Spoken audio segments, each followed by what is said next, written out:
Hello everybody, it's Wendy, and today we are going to do a necklace using products from the Bargain Bead Box January 2021 edition, Roses Are Pink. So if you are not familiar with Bargain Bead Box, it is a monthly beading subscription service. It's delivered straight to your door for $17.95 a month. I was looking for my paper here. There it is. This month's box is approximately a $65 value, and you get all kinds of stuff in here. You get rose quartz gemstone flower beads, rose quartz gemstone pendant, rondelles bead caps, glass flower beads, more rose quartz, rhodonite, dyed quartz, more rondelles, just tons of stuff. We usually get bicones, just Rolo chain, hook and eye clasps. So I love Bargain Bead Box. Along with your subscription, if you subscribe, you get a 30% off coupon to use in their sister store, Bead Box Bargains. And they already have really good prices, and then you get 30% off of that, and you can use that coupon code over and over all month long. So it really is a great deal. It's my favorite. I think it's the best value in any beading subscription thing that there is out there. So if you're interested in subscribing, code Wendy2, it's all one word, no spaces. That'll get you either $2 off of your first subscription box or $2 off of your purchase in their sister store. So if you're interested in that, I will have a link in the description box below, but we're going to get right into this. So today, here's what you're going to need. We are using the bicones from the box. So I'm using all of them. All of the 6mm vintage rose bicones from the box is what you're going to need. I've got some spacer beads here. Now they provided spacer beads in the box this month, but I pulled these from my own stash because I used all the ones that they already gave us. They were so cute, and I used every last one of them. So I've got these right here, and they're just regular round, like 4mm spacer beads that I pulled from my own stash. And then you're going to need 4 crimp beads. So I'm using 2 crimp beads. I'm going to put it on the chain to crimp my beads in place because I don't want them to slide around a whole lot. And then you're going to need 2 crimp beads to finish your chain at the end of the project. Okay, I'm using the hook and eye clasp that they sent along with the box this month. I am using 2 clamshell covers to finish my chain. And I'm using a 22-inch length of Coriana chain. This is available on my website. I will link it in the description box below, and I have it in platinum, antique silver, gunmetal, rose gold, and gold. Okay, I do have the clamshell tips on my site as well in rose gold, gold, the same colors, but I don't have this specific type of clamshell tip. They're the open loop ones, but they are on my website too if you're interested. I'm using several jump rings today, and just different sizes. So I think that's everything, and your jewelry tools, of course. So the first thing that you're going to need to do is create dangles, and I've already done this to save time. So all I've done is I've taken, okay, so my first jump ring here, I took a small, like a 4mm jump ring, and I put 2 dangles on there. Some of the dangles I made with just a bicone, some I made with a bicone and a spacer bead, okay? So I put 2 dangles on the first jump ring. Then I attached another jump ring and added 1 dangle. Then I attached another jump ring to that jump ring and added a dangle. So what this does is when you pick it up by the first jump ring, it creates a little cascading dangle or cascading cluster. That's more like what I need to say. So I've made 1, let's see, here's another, 2, 3, 4, 5, 6. I've made 6 of the cascading clusters, and some of them are smaller, like these are only 2, 2 on here. These are bigger. And then I've got 1, 2 regular just links or dangles with no attachment. They're not attached to anything else. And then I've got 2, 4, 6, 8, 10, 11 bicones here, and 2 spacer beads. Okay, so that's what I'm using to create what we're going to create today. And so to get started, after you've made your dangles, you just make a bunch of dangles, do them however, it's totally up to you. Creative control's up to you. What you're going to do is you're going to put, excuse me, my throat is acting up, a spacer bead on first. Okay. Then we're going to do a bicone and one more bicone. So a spacer bead and 2 of your bicones. Okay, just like that.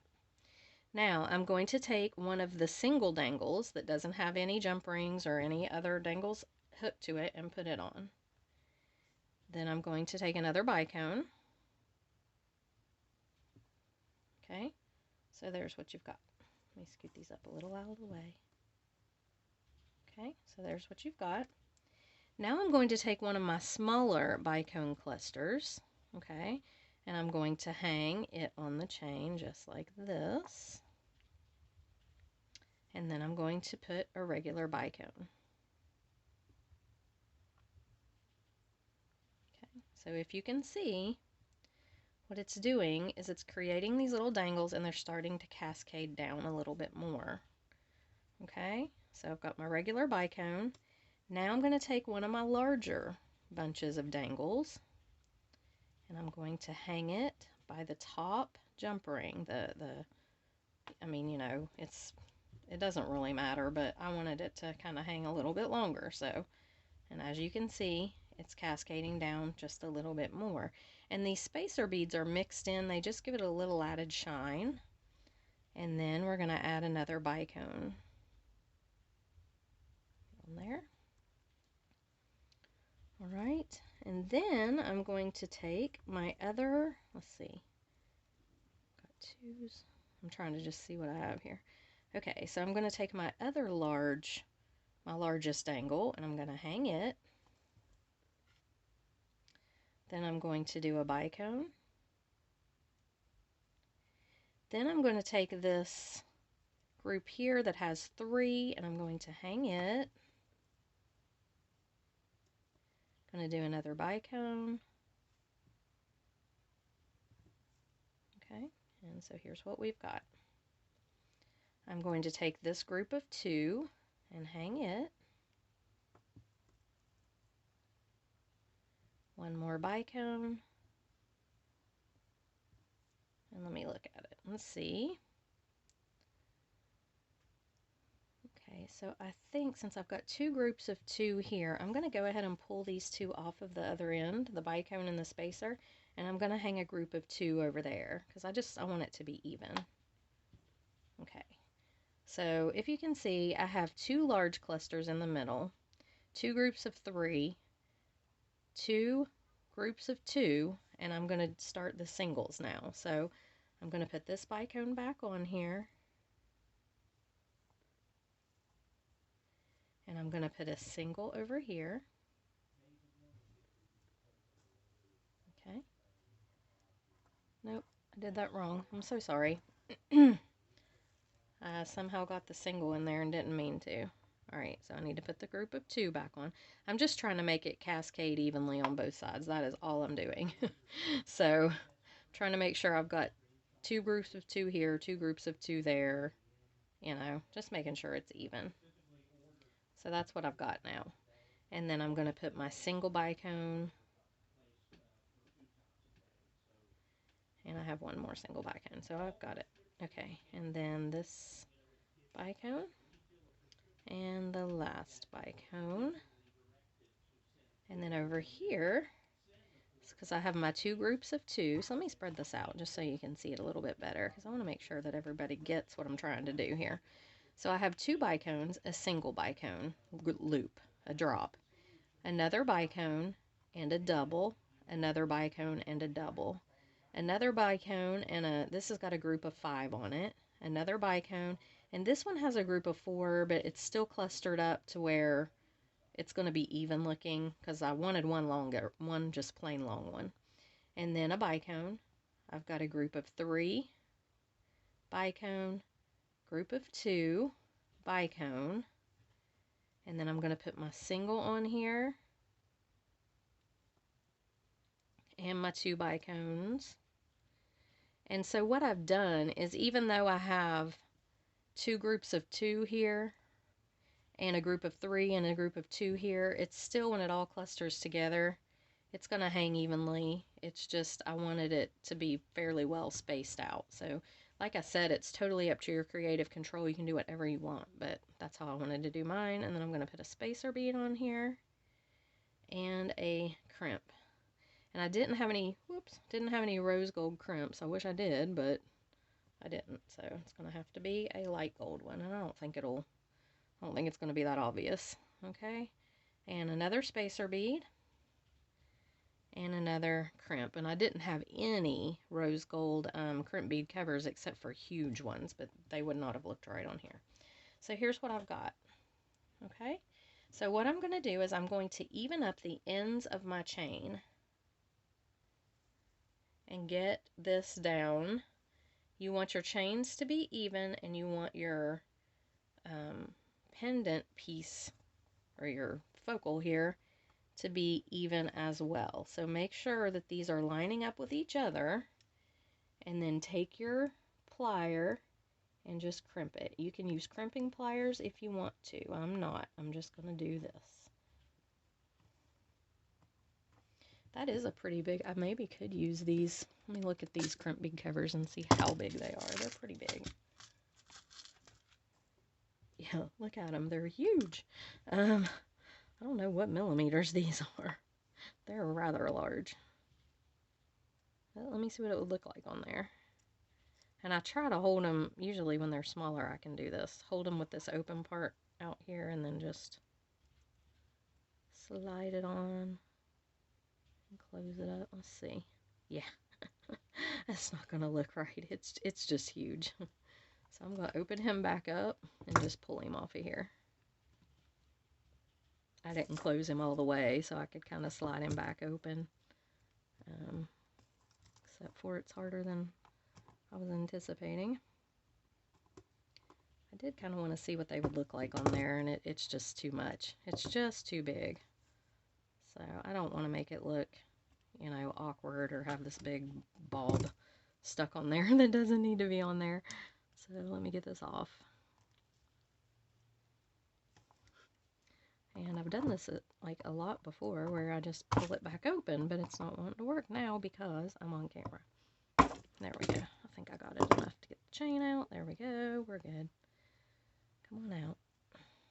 And then I can actually reuse that because you can shape those around like you need them to go. Alright, so we'll stick him back in there. That was a fail. Okay. But now we've got our sections here. Everything's pretty even, and I've got my 2 crimps on, and I know they're flattened out and kind of, but I think they're okay. But you can crimp yours right if you want to. I am not big into the crimping pliers. I don't think they make it look any better than what that does. So that's my thoughts on it. Alright, now we need our other 2 crimp beads. Here mine are, floating all over my mat here. Okay, so all you're going to do now is you're going to stick this crimp bead on. Now, if you have the kind of clamshell that has the hole in the bottom, you have to put your clamshell on first and then your crimp. But mine are coming in from the side. I'm just going to crimp this down really good. Make sure it's secure. And I'm going to take my little clamshell cover, lay my crimp in there, and I usually just do this kind with my fingers because they're, like I said, they come in from the side, and then just snug it up.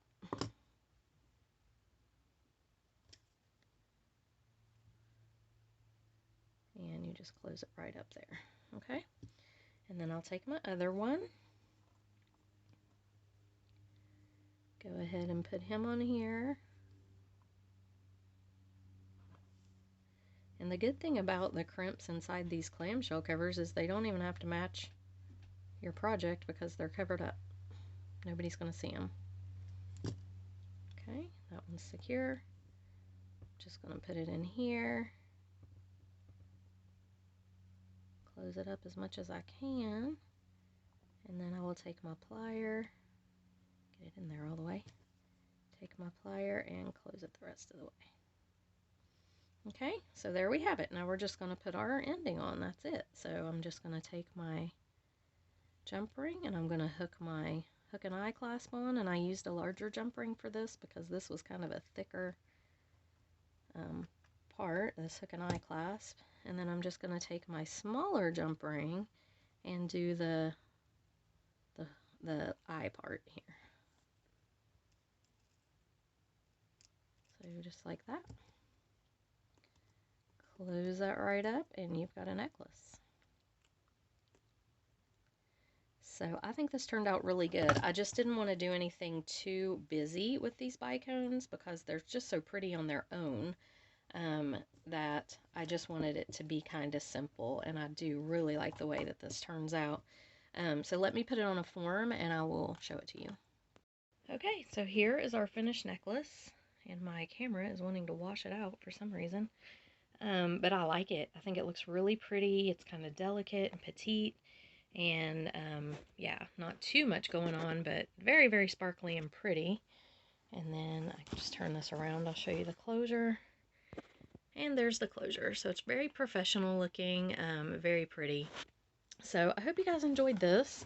I think this is the last piece that I'm going to make from this bargain bead box. So I'll be doing a finished jewelry update here in the next couple of days, hopefully. So if you're interested in subscribing, I will have a link in the description box below, as well as a link to my website if you would like to get some of the Coriana chain or clamshells. And I've got to get off here and get ready for work, and I'll see you in the next video. Bye!